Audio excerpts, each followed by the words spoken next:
Y'all ever had those conversations with your friends like how you would survive if the world ended? Because I'm sure you have, because I know for a fact we always had them damn conversations, and I'm sure you think you could prosper in a world that is literally ending, because we all feel that way. We all like to think that we're people who's able to survive the literal end of the world, but the truth to that is 8 out of 10 of us is gonna crumble in fear and have zero survival skills. It's like how in scary movies we always yell at the screen to tell a person, no, don't go in the room, because the killer's in that room. But in reality, in that scenario, we wouldn't know what to do. And that's us as adults. So imagine being a child with no parents trying to survive in the zombie apocalypse. Do you really think you could do that? Because I know someone who can and did. That's right, ladies and gentlemen, I am talking about the world's toughest little girl in video game history, Clementine. Everybody come in, take a seat. I am your host as always, TTG, and this is From Heartache to Heroism, the story of Clementine. This video will have spoilers of The Walking Dead video game seasons 1 through 4, and if you don't care, cool.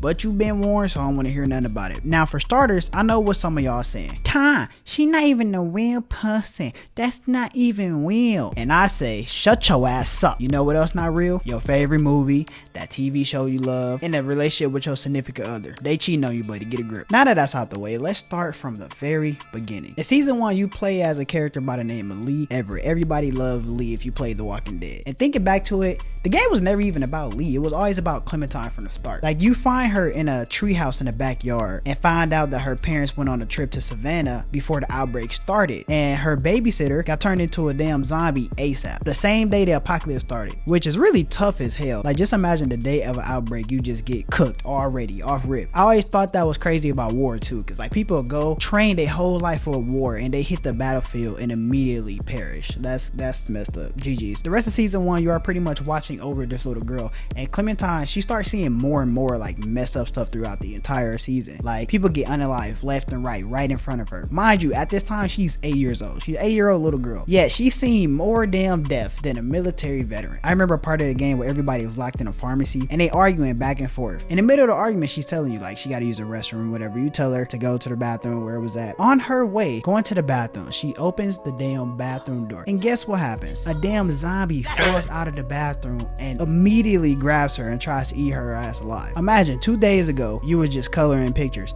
and now zombies are trying to eat your ass alive. Like, my 8-year-old brain wouldn't be able to handle it at all. And later in the season, your group ran into some cannibals, and at first you don't know that they're cannibals, and one of your group members got injured sometime in the story, and they said they were gonna take care of him or whatever. Spoiler alert, they definitely was not. And you find out the group member that got injured was getting cut up in a bathroom, and they was putting pieces of, like, I think it was his leg, they was putting pieces of his legs inside the food that they was making for y'all. And depending on your choices, Clementine could end up eating the food that was pieces of your friend, basically. And eventually the cannibal family lock y'all in a barn, and Larry, he had a heart condition. Every time he get worked up, something happens with his heart. He has a heart attack and he falls to the ground, and Kenny is panicking because he's like, bro, this man is 6'5" or something, 200 and something pounds, and he's gonna come back as a zombie and we're gonna be locked in here with him. So as Larry's daughter is trying to bring him back to life, this man Kenny take a salt liquor and smash the head of Larry right in front of Clementine. But that's not the worst thing about this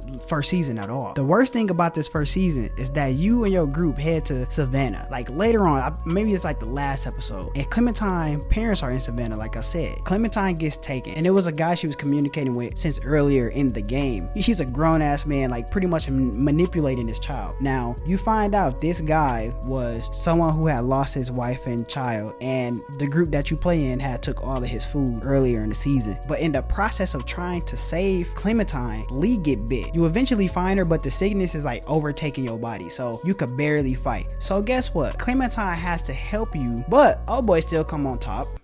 Pause. So you know what happened? 8-year-old Clementine puts one right in his head to save your life. Did everything is already a traumatic thing for any child. Like, this 8-year-old not only seen death, but now she's taking lives. Once you get out of there, you try to get to safety. Clementine, she just freezes, and you look at her like, what's wrong? And she see her parents as zombies. And on top of that, Lee, since he's dying, he faints and he falls. Now she has to pull him inside of a building to try and help him get to safety. I can't stress this enough. Like, she's 8 years old, pulling this grown ass man who's like 6'1", 6'2" into safety while he's unconscious. And she tries her best to help him. She get him to safety, but obviously he's gonna leave this earth regardless. So what does she have to do? Well, depending on your choices of the game, because this is a decision-based game, she either leaves you behind to turn into a zombie, or she put one right in your damn head while you're still conscious to stop you from becoming one. And that's just season 1, ladies and gentlemen. Season 2, they fast forward just a little bit, and now you play as Clementine. She's been looked out after by Krista and Omid, a couple of people that was in your group from season 1, and right away you find out Krista is pregnant. They stop at a restroom, but Omid pretty much sends Clem into the other public restroom, and Clem is like washing her hands and her face or whatever, but she hears the door open and she know it's not Krista or Omid, so she go and she hides into the damn stall. But in the process of hiding into the stall, she left her gun on the damn table, and it's a little girl that's robbing Clem. So she come in, she find Clem, and she probably a few years older than Clem, and in the process of the little girl robbing Clementine, Omid sneaks into the restroom to try to sneak up on the little girl. But while he's doing that, the door makes a noise and the little girl turns around and she gets startled and she shoots Omid in the damn stomach. So now Omid got a permanent visit to our Lord and Savior. And then Krista come in and she see what the little girl did. So you know what Krista do? Send the little girl to Jesus Christ as well. And now it's just Krista and Clementine. And they fast forwarded like another year. Randomly out of nowhere, you're running to some damn bandits and you get split up from Krista, because now you running from some grown ass men who are trying to hurt you and Krista, the one person that you had left from your group, and now y'all split up. So now you are 100% by yourself. So now you gotta find food, you gotta find shelter, and in the process of doing all that, you're eating you a can of beans, right? It's a dog that comes, but mind you, this is a zombie apocalypse, ladies and gentlemen, and this damn dog ain't eating in a while. The dog bites you to get the rest of your food. You push the dog and the dog accidentally falls right onto some damn sharp ass objects and gets sent to Jesus Christ. So now after you done got bit by this dog and you're moving on, you end up getting found by another group that you never knew, and they try to help you, but in the process they see your dog bite and they immediately think walker bite. So guess what the hell they decided to do? Lock a 11-year-old girl up in a shed for the night to see if she turns into a damn zombie or not in the morning. Like, they ain't give her no food, no pillows. They literally was not trying to give her nothing to clean the bite, because they said if she turned to a zombie it's a waste of supplies. And I'm just like, oh my, are you kidding me? Clementine sneaks her ass out of that shed, sneaks into their damn house, and it's raining and it's storming, so it's easier to get in because the storm is so damn loud. She sneaks in and she goes into this damn room, finds her some damn needle and thread, and patches herself up. She go back to the shed, 11 years old, and she just did all this. And side note, I ain't gonna lie, this was the weakest damn group, dude. Like, this was a sorry ass group, bro.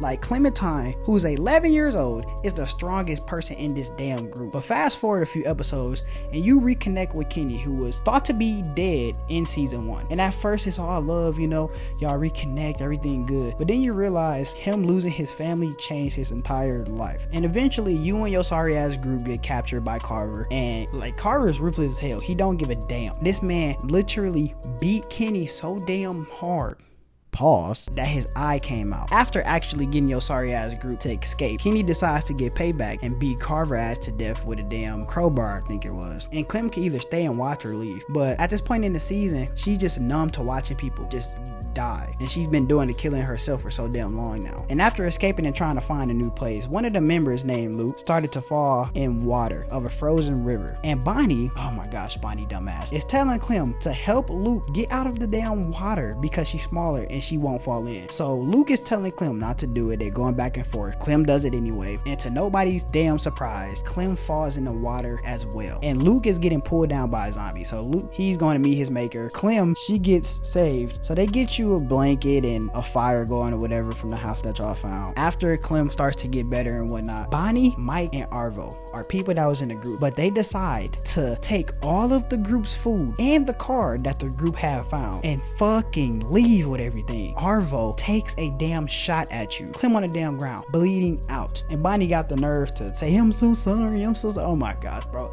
Just thinking about the game done pissed me off again. So after Clem gets recovered, it's just you, Jane, Kenny, and AJ. AJ was the kid Rebecca was pregnant with. She died shortly after giving birth. So it's only 3 of y'all, 4 if you include the infant. And 2 of them hate each other, and that's Kenny and Jane. Dead ass hate each other. So Jane took it upon herself to play damn games, go hide AJ just to show Clem how crazy and unhinged Kenny is. So Kenny and Jane are literally fighting to the damn death, and you have to decide to either save Jane or off Kenny. But regardless of the outcome, Clementine is alone once again with AJ to raise by herself. So in season 3, Clementine is older. She may be 14, 15 maybe. And season 3 was kind of pointless because it was about a whole different group of people, and they eventually run into Clementine and she become a part of the story. But it was really pointless as hell to bring in Javier and his fucking family. But season 4, damn, was season 4 a banger. So at this point, Clem like 16, AJ is like 6. So Clem pretty much became a damn mom because everybody in every group that she has known is either left or died, and she was always the sole damn survivor. But I'm not gonna go too deep into season 4 because this video is already long enough. But it's 2 things specifically I want to talk about. And the first thing is the return of Lily. She was a part of the first group from the first season, and basically just depending on the options you choose, she leaves the group because after her father passed, she pretty much became unhinged as fuck. And her father was this guy, by the way. But Lily is basically a whole different breed now. Like, she got this army of people, and this new group that Clem was a part of, it's a bunch of kids that's around her age pretty much. But the former leader of that group, he was pretty much giving kids to Lily for her army in exchange to be left alone or something like that. Obviously Clementine ain't going for none of that shit. So her and AJ eventually get everybody to stand up and fight back. But in the process, a lot of the people Clem started to see as family, all the kids around her age started to get off one by one. But it was a fight for their freedom, so kind of had to happen. You eventually get the choice to offer Lily as well. If you don't offer, she do some crazy shit. But if you do offer, well, AJ do this. Let's go! I'm sick of her ass. I'm sick of that shit. No. I've been dealing with her shit this season. Oh yeah! Oh yeah! Oh yeah! You tell me AJ ain't about this shit. The final thing that Clem had to face was her own death. That's right, ladies and gentlemen. After this huge fight and trying to escape, she gets bit in the damn process. And it's a damn tearjerker because we watched this little girl grow up and face every single damn thing handed to her. And it felt like she could overcome anything. And guess what? She overcame this shit too. Yes, she overcame getting bit, ladies and gentlemen, because of little 6-year-old AJ. He chopped off her leg to save her, and she lived to fight another day. And that is it. That is the video, ladies and gentlemen, of the world's toughest child. Clementine has dealt with more than anybody ever in a video game world as far as kids go. Like, look at this picture. Look at how she started versus how it's damn going. If you enjoyed this video, make sure you leave a like, share with your friends, and of course subscribe, ladies and gentlemen. We upload videos every Saturday around here. Also, get this video on the screen to try if you into the Mafia series. As always, it's been a boy, Ty Toss Gaming, and I will see you all when the sun sets. Peace and love.